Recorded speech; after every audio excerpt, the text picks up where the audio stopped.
Hi everyone, this is Tina with Dirt Therapy, and in today's video we will be walking through and finally getting the last bit of things in the ground. 3 lungworts and 2 North Pole Arborivitaes. I've also got 250 daffodil bulbs to get in. I can say that the 250 daffodil bulbs are going to be cutting it really close. I am not even sure if I'm going to be able to get them all in this season before it really starts to get cold, which it is getting cold for sure. No moisture yet, just some rain, but we are expecting it to be a cooler than normal winter for us. So I'm going to take you along and show you all of the progress that we made. One of the first things that we're working on today is getting 3 lungworts and 2 North Pole Arborivitaes in the ground. So this has been definitely a work in progress. It is going to be dropping into the teens at the end of the week. So we wanted to make sure that we give them the best chance of life by putting them in the ground. Ground is still warm. We've been sitting around 50s during the day to 60s, but now it's really starting to get cold. We are in late November and we are looking at some highs in the 20s and like 10 degrees for the lows. So that is the reason why I want to get them in the ground. They're definitely going to be a much happier in the ground. There's still a chance that they won't make it, but all of the things that I'm planting are really low zone tolerance. So they're 3 through 8. They can handle that cold temperatures. And in fact, they thrive better if they do get that cold period. So I did get the lungworts in. I'm going to turn the camera around and show you. And then I will also show you where my husband has dug the holes for me for the North Pole Arborivitaes. I did get the lungworts in the ground here after my husband dug the holes for me. This area is on the east side of our house, so it gets the morning sun and evening shade. So after like 1 o'clock in the afternoon during the summer, it becomes a very shady spot. And so I have a lot of shady items here. For example, you can see that the hostas are no longer looking great. We also have the hibiscus that was so beautiful, but they too don't do well. We've got some of the tater tot arborvitae here, just a little mini thing, and then the buckhorns along with some other hydrangeas. This looks really beautiful during the spring. I also have some heucheras in here as well as brunnera. So this bed does really well with the shady stuff, and this part of the bed gets a little bit more sun, so that is the reason why I can get away with putting some more hydrangeas and hibiscus in here, because they do love that sun. You'll have to excuse all of the roofing stuff. We had a storm that came through in July. They came about a month ago, took down our leaf gutters, and they are expected to come out and do our roof the day before Thanksgiving. So next week, right around Thursday. So we will be getting our new gutters finally, if the weather holds out. The lungworts will have blooms in spring, nice little pinks and purple shaded little dainty flowers. So I'm really excited to see what they look like in the landscape in spring.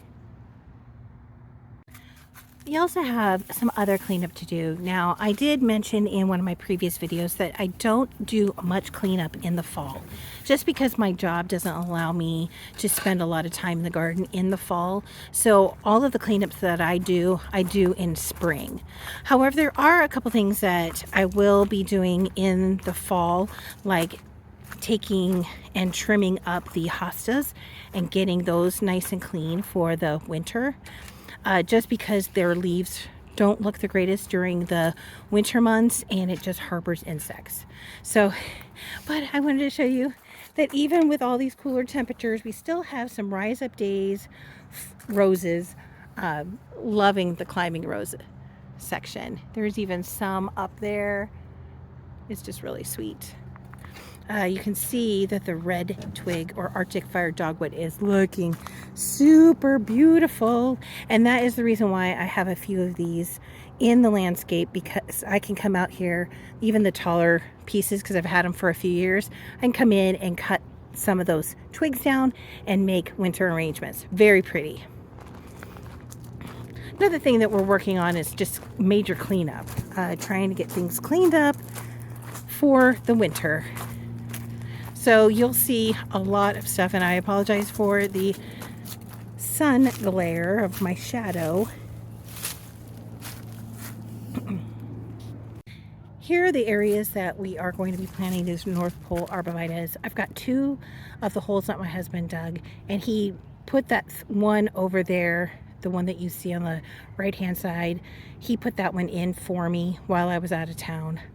And so these 2 just need to finish them off and get them in the ground. These are the North Pole Arborvitaes by Proven Winners. We have some scattered throughout our landscape.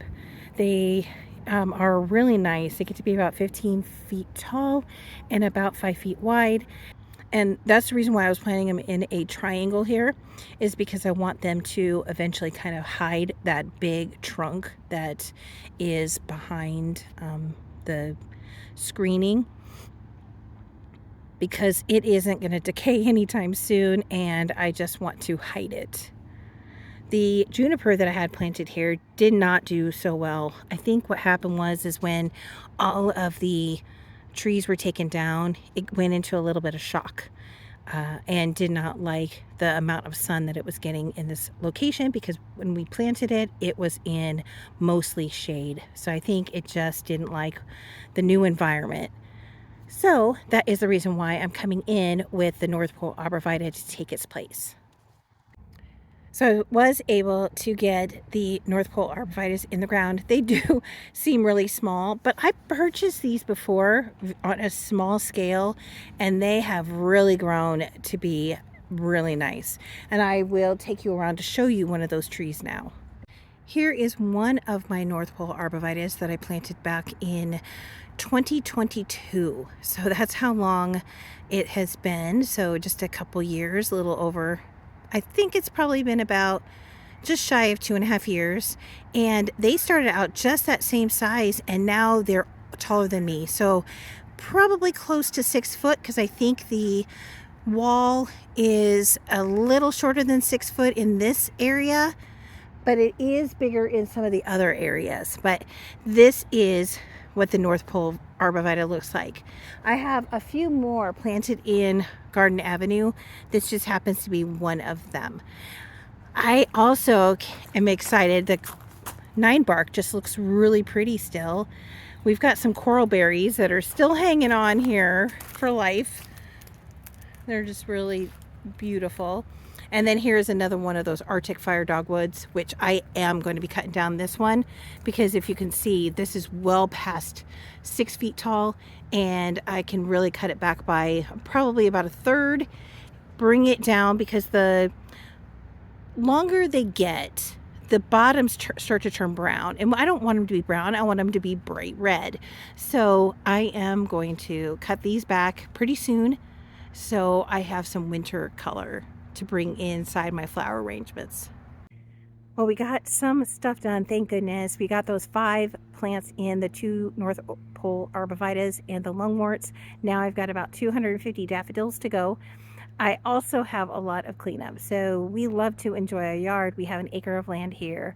And so we have a lot of different sitting areas, especially up towards the house, but we have a lot of sitting areas all over the garden areas, including the front yard. We've got our secret garden, we've got the gazebo, our concrete patio area, and the wood deck. Pool deck is already clean, except for the pool stairs are sitting up there right now, but we need to take those inside the garage where it's a lot warmer for them. And we have other miscellaneous things to do. Our grandson's toys. We need to package up all the cushions and get them protected. I have a bunch of dwarf canna bulbs that my husband dug up for me just a little bit ago. I've got to dust off most of the dirt and take those inside and put them in our heated basement in a dark, cool tote. So I've got that to do as well. We also have a lot of cleanup to do, old branches that just weren't we weren't able to get rid of them, or they fell after the big cleanup happened this summer. So we've got some branches to take care of, whether we burn them or break them down and put them in our yard waste can. But we have several things to still do, and it is really creeping up on us, this cold snap that we're going to be hitting at the end of the week. Plus, it's a holiday. So we need to make sure that we can get as much stuff done while we have time to do it. So that'll be an adventure to try to button up the rest of the projects that we have to do. One thing that I wanted to tell you too is that I am not a houseplant person. I have a few houseplants. I have a Thanksgiving cactus and I got a spider plant, pothos, things like that. But I'm not really a huge indoor plant person. I much rather be outside with my plants than inside. So there may not be as many garden videos creeping up into the winter time. I am planning on some videos coming up. So some future videos that I'm planning on is cleaning out my garden room, getting it organized, and I'll take you along with my seed starting, because I love to seed start all of my vegetables, some of my flowers. It's just really fun to do it that way. I also will have miscellaneous flowers and walkthroughs, even in the winter, to show off the winter interest. Whether I'm having to bring a bucket of water to water the evergreens, because they still need some water if it stays dry for the winter. And so there's going to be some stuff. When winter usually hits, I take myself indoors, I stay in, and I do crafty projects. Do home renovations. So there might be some of those videos popping up that aren't really related to gardening. It's going to be more about staying inside. So there will be some projects that I will be working on that are not garden related. It might be that I want to reorganize the grow room, take you along with seed starting. I think that those will be the projects that I will be working on the most in the winter time, except for I usually will do home renovation projects in the winter, like painting the walls or building a new place to organize my stuff. I love home decor too, along with gardening. It kind of goes back and forth. I want to design my garden, but I also want to design my home too. So I'm always looking for ways to update our indoor spaces as well as our outdoor spaces. So I may share some of those with you, but I didn't want you to be shocked if the videos drop down to every couple weeks, me doing something, just because I'm going to run out of time to do any of the garden stuff. So I just want to give you a heads up on my schedule is going to be a little bit different. Still tune in on Tuesdays. If I'm not going to post a video, I will let you know that I can't post it that particular Tuesday, and to look for one the following Tuesday. So, well, thank you everybody, and we'll see you next time. Have a great garden day.